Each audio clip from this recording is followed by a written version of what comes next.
अस्सलाम वालेकुम। હું એડવોકેટ જૈનબબેન ખફી, જામનગર મહાનગરપાલિકાની કોર્પોરેટર। આપ સૌ જાણો છો કે આવતીકાલે એટલે કે 7 તારીખ મંગળવારે લોકસભા ઇલેક્શનનું મતદાન થવા જઈ રહ્યું છે। આપ સૌ જાણો છો કે આ વખતે સૌ મુસલમાનોને ખાસ વિનંતી કરેલી છે કે 100% મતદાન થવું જોઈએ। કેમ દર વખતે નહીં, આ વખતે એટલું બધું પ્રેશર આપવામાં આવે છે કે 100% મતદાન થવું જોઈએ।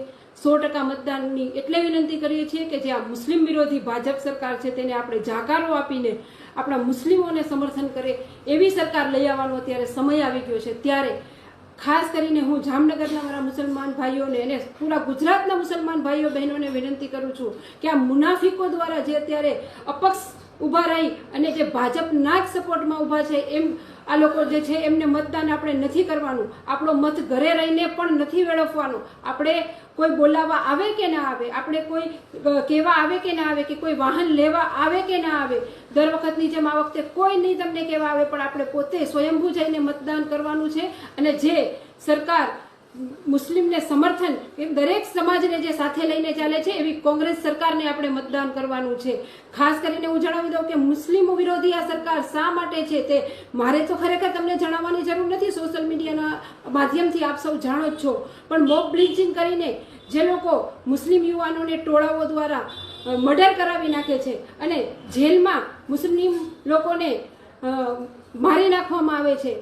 બહેનોના હિજાબ પણ અત્યારે સુરક્ષિત નથી ને। જે લોકો અત્યારે આપણી શરિયત ઉપર આવી ગયા છે કે આપણી શરિયતના કાનૂનને બદલવા ઈચ્છે છે એવા લોકો જે બીજેપીના લોકો છે અને જે બીજેપીમાં રહીને જે મુસ્લિમ મુનાફિકો છે તેમને જવાબ દેવાની આપણી પાસે આ એક જ તક છે એમ સમજીને આ વખતે આપણે મતદાન 100% કરવાનું છે। મારા ભાઈઓ, મારી બહેનો, જો તમે ઘરે રહેશો તો પણ એ બીજેપીને જ ફાયદો થશે। એટલે ખાસ કરીને હું આપ સૌને મુસ્લિમ સમાજની એક દીકરી વિનંતી કરું છું કે આપ સૌ 100% સ્વયંભૂ જઈને મતદાન કરો। કોઈની વાતમાં ના આવો। તમે 100% મતદાન કરશો તો તમારા માટે અને આપણા મુસ્લિમ સમાજ માટે આ મતદાન છે। કોઈ ઇલેક્શન દર વખતે મુસ્લિમ સમાજ માટે માત્ર આપણે નથી શબ્દ વાપરતા, પણ આ વખતે જો આપણા અસ્તિત્વ, આપણા ઇસ્લામને, આપણી શરિયતને જો બચાવવી હોય તો તમારું મતદાન જરૂરી છે એ તમે સમજી જાઓ। જો તમે આજે નહીં સમજો અને ઘરમાં રહેશો તો કાલે ઘરમાંથી બહાર કાઢીને આપણા ભાઈઓને મારવામાં આવે છે। તમે જોવો જ છો, માત્ર ને માત્ર મુસ્લિમ લોકોના ધંધા રોજગાર ઉપર જ તરાપ મારવામાં આવે છે એ પણ તમે જોવો જ છો। આપણી દરગાહો, આપણી મસ્જિદોને પણ સુરક્ષિત નથી રહેવા દેતી એ પણ તમે જાણો જ છો।